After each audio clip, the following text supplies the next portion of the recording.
This lesson introduces cognitive load theory applied to Photoshop. The editor's goal is not to remove clutter but to reduce thinking effort. The tutorial explains how the human brain processes images sequentially, not globally.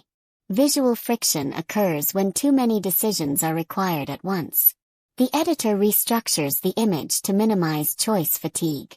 This script avoids standard cleanup techniques.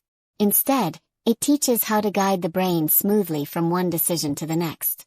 The image becomes easier to understand without becoming simpler. Ideal for YouTube narration.